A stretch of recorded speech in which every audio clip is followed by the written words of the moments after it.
Item ಯಾವುದೇ ಇರಲಿ try ಮಾಡಿ ಆಚಿ ಚಿಕನ್ ಮಸಾಲಾ. ಆಚಿ ಚಿಕನ್ ಮಸಾಲಾ. ಎಲ್ಲರಿಗೂ ನಮಸ್ಕಾರ.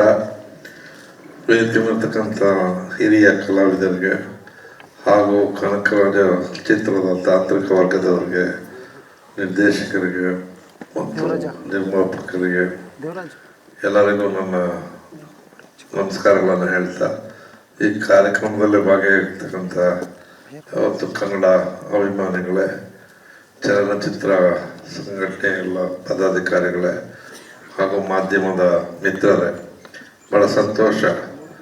ಇವತ್ತು ಮಾತನಾಡಿದ ಒಬ್ಬೊಬ್ಬರ ಬಾಯಲ್ಲೂ ಕೂಡ ಚಿತ್ರರಂಗದ ಅನೇಕ ವಿಷಯಗಳು ಹೊರಬಂದಿವೆ. ನಮ್ಮ ರಾಷ್ಟ್ರದಲ್ಲಿ ಇವತ್ತು ಭಾಷೆ ಬಗ್ಗೆ ಬಹಳಷ್ಟು ಚರ್ಚೆ ನಡೀತಾ ಇದೆ. ನಾವು ಕನ್ನಡ ಚಲನಚಿತ್ರ ಒಂದು ಕಾಲದಲ್ಲಿ ಎಷ್ಟು 100 ದಿವಸ ಓಡ್ತಾ ಇದ್ದಂಥ ಸಮಯಗಳನ್ನು ನೋಡ್ತಾ ಇದ್ದಂಥ ಸಮಯ ನಾವೆಲ್ಲ ನೋಡಿದ್ದೀವಿ. ಇವತ್ತು ವಾರ ನಡೆದ್ರೆ, ಒಂದು ವಾರ ಸಿನಿಮಾ ನಡೆದ್ರೇ ಒಂದು ಖುಷಿ ಅನ್ನೋ ಪರಿಸ್ಥಿತಿ ಬಂದಿದೆ. ಆದರೆ ಜನ ಥಿಯೇಟ್ರಿಗೆ ಹೋಗೋದು ಕಡಿಮೆ ಆಗ್ತಾ ಇದೆ. ಆ ದೃಷ್ಟಿಯಲ್ಲಿ ಕೆಲವು ಚಿತ್ರಗಳು ಇವತ್ತು ಯಶಸ್ವಿ ಏನಾಗ್ತೇವೆ ಅಂದರೆ, ಕಥೆಯಲ್ಲಿರ್ತಕ್ಕಂಥ ಸತ್ವದಿಂದ ಇವತ್ತು ಅನೇಕ ಚಿತ್ರಗಳು ನಡೀತೇವೆ. ಇಲ್ಲಾಂದರೆ ಭಾಳ ಕಷ್ಟ ಆಗ್ತಾಯಿತ್ತು. ಎಲ್ಲ ಬರೀ OTT ಅವು ಇವು ಅಂದ್ಕೊಂಡು ಥಿಯೇಟ್ರಿಗೆ ಜನ ಬರೋದು ಕಡಿಮೆ ಆಗ್ತಾಯಿದೆ. ಆ ಪರಿಸ್ಥಿತಿ ಬಹಳಷ್ಟು. ಆಮೇಲೆ ಇನ್ನು ನಿರ್ಮಾಪಕ ಪರಿಸ್ಥಿತಿನೂ ಕೂಡ ಕೃಷ್ಣೇಗೌಡರು ಹೇಳಿದ್ರಲ್ಲ, ಅದನ್ನು ಮತ್ತೆ ಹೇಳಕ್ಕೆ ಹೋಗಲ್ಲ. ಆದರೆ ಒಂದಂತೂ ಸತ್ಯ, ಈ ರಾಜ್ಯದಲ್ಲಿ ಇವತ್ತು ಬಹುಭಾಷಾ ಚಿತ್ರಗಳು ಮತ್ತು ಇನ್ನೊಂದೇನೋ ಅದಕ್ಕೇನಪ್ಪ ಒಂದು ಪದ ಇದೆಯಲ್ಲಪ್ಪ, ಒಂದು ಚಿತ್ರ ಮಾಡಿದ್ದಾರೆ, ಪ್ಯಾನ್ ಇಂಡಿಯಾ. ಆ ವಿಷಯ ನೋಡಿದಾಗ ಭಾಳ ಒಳ್ಳೇದದು, ಇಲ್ಲಿ ಬೆಳೀಲಿ.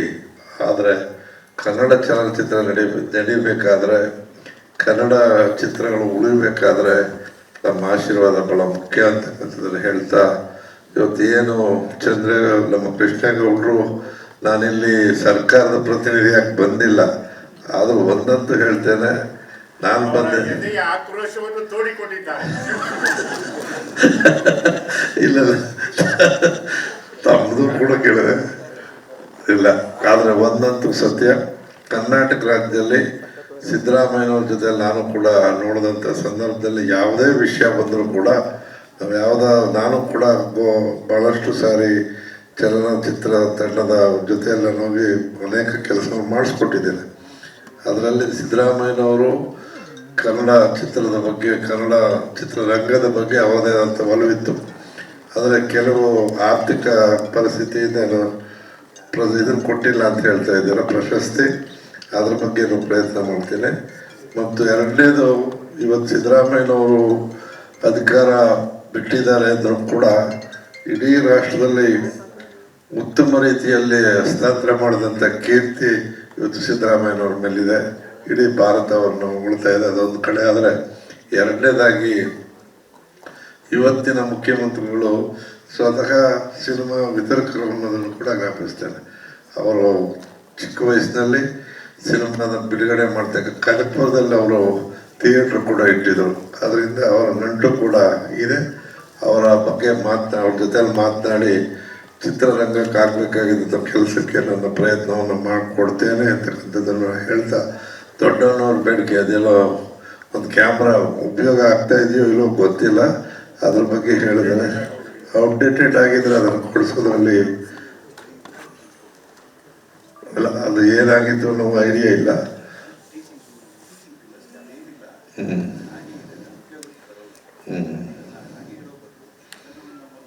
ಅದು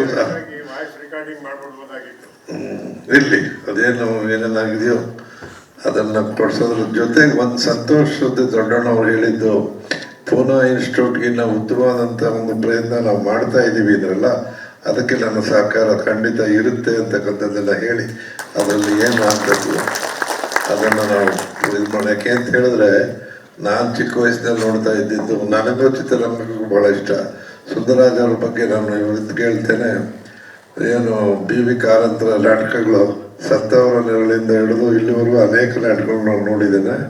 ನಾನು ವಿದ್ಯಾರ್ಥಿ ದಶೆಯಲ್ಲಿ ಅತಿ ಹೆಚ್ಚು ಸಿನಿಮಾ ಮತ್ತು ನಾಟಕಗಳು ನೋಡ್ತಿದ್ದಂಥ ವ್ಯಕ್ತಿ. ರಾಜಕೀಯದಲ್ಲಿ ಅಧಿಕಾರ ಸಿಕ್ಕಿದ ಮೇಲೆ ಅಥವಾ MLA ಆದಮೇಲೆ ಇಲ್ಲ, ಇಲ್ಲಿದ್ರೆ ವಾರಕ್ಕೆ 4 ಸಿನಿಮಾ ನೋಡ್ತಿದ್ದರು. ನಾನು ಭಾಳ ಇಷ್ಟಪಟ್ಟವ್ರು. ಮತ್ತು ನಾಟಕಗಳು ಅಷ್ಟೇ, ಎಲ್ಲರ ನಾಟಕಗಳನ್ನು ನೋಡ್ತಾ ಇದ್ದೆ ನಾನು.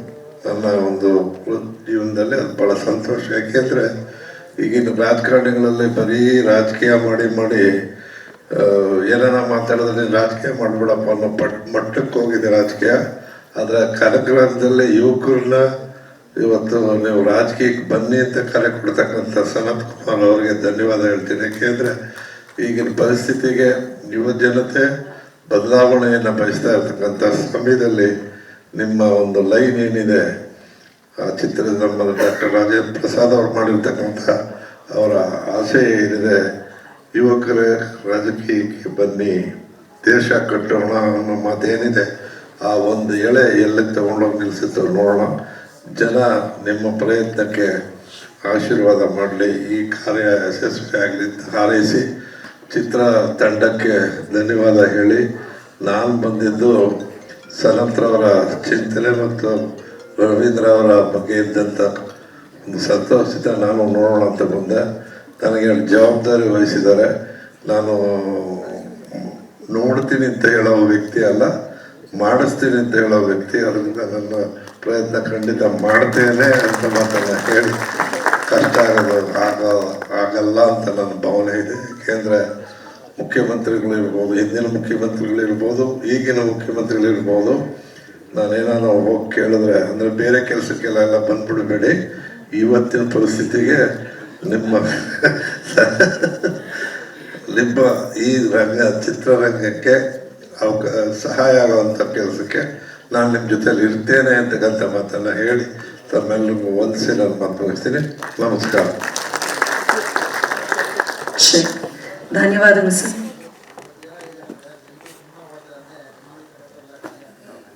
ಸರ್ ಬನ್ನಿ, ಬೇಗ ಬನ್ನಿ ಸರ್.